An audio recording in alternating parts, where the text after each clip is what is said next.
The inducible promoter functions like a sensor that sends the chemical inducer in the environment. You have this integrase or exogenous that functions like a controller that controls the state of these logics of the memory. The state, in turn, controls the expression of the downstream gene that actuates the phenotype. In the previous chapter, what we did was the following. We chose a pretty easy to use sensor, like commonly used inducible promoter, PTET, PTAT. We use an easy phenotype, like fluorescence reporter. Okay. A lot of work has been done here, if you remember the first half of the previous section, to nicely optimize the expression level of this enzyme. But once it's done, once you have a good controller, then you can swap in and out different kind of logics and memory. Right? In fact, those logics and memory flipping element that I showed you in the previous section, it worked the first time that we tried. Right? So in this particular section, we will stick to simple output and the flipping element that we have already built. But here, we will try to build the collection of the controller that is ready to use. Right? And by having that, we hope to be able to connect to any application-related sensor that the user will give to us. The specific example that we look at here is a growth phase-dependent promoter. Now, the setup is the following. The idea is that we're going to have this promoter, the stationary phase promoter, driving integrase that drive the sex switch. Okay? And so what we hope for is that as the cell grows toward higher and higher cell density, then it triggers this promoter to activate integrase and flip this promoter, and flip these memory elements. Okay? So this simple device can be very useful for the control of timing of gene expression. For example, in microbial fermenter, say like you want to express gene downstream at a certain point after the growth.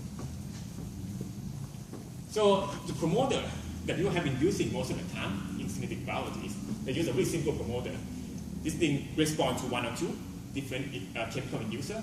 They operate almost independently from the regulatory network in the host cell. Right?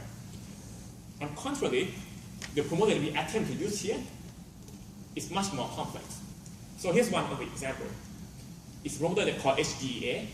It responds to the global physiological state of the cell, responds to at least 10 different transcription factors. Right? So when you use a simple promoter, it's really easy to debug the system that failed because you can control the expression of it. You can fine-tune it. You can have a pretty simple way to set up a screening so the device is working. On the other hand, with this kind of promoters, set up a screening or those kind of things can be very difficult. Right? So we have to rely on abilities to predict ahead of time if the composition is going to work or it's going to fail. And if you have the cassette that works right away, then that's pretty nice. So the idea that we have back then was maybe we can, to build this kind of system, we can have this cassette pre-made, okay, with different types, with different strength of the RDS to match whatever promoter that the user gives to us. There already exist tools that allow us to rationally design the RDS sequence with different strengths. For example, for this particular work, they show that they can have the thermodynamics model that allow them to predict the binding strength between the ribosome and the RDS sequence. And they show that by tuning the binding strength, they can have different output signal. Basically, predicted weaker RDS result in weaker reporter. Right? This is from this paper. So we decided to use it a long time ago in our setting. So here's when we try to use this kind of tool. So we have this RDS collection that's rationally designed. We have these flipping elements whose output is beta out. So basically, once the cell flips the state, it returns loop. Right.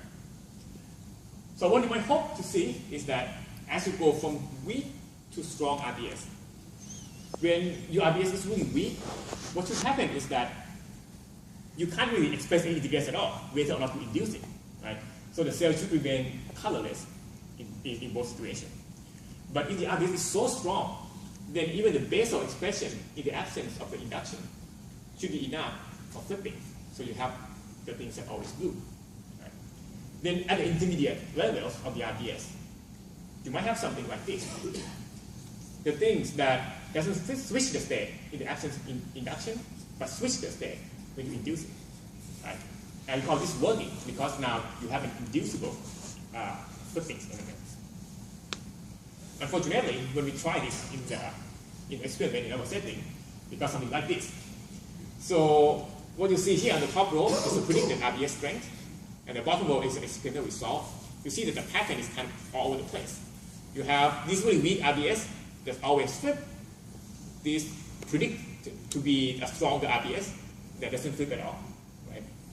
So it seems like it doesn't work. So we decided to move to a new framework.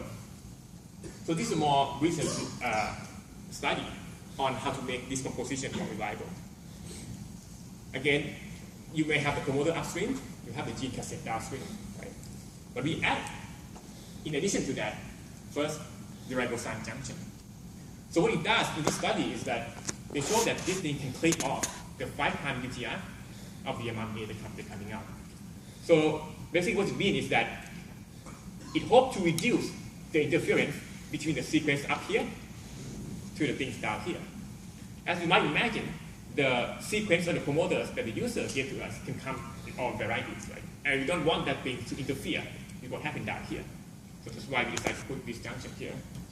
Another thing is what we call the BCD, or the bicystron junction. So this has a strong RBS here, and the RBS with different strength here, embedded within another gene, another very short open reading frame, upstream of the gene of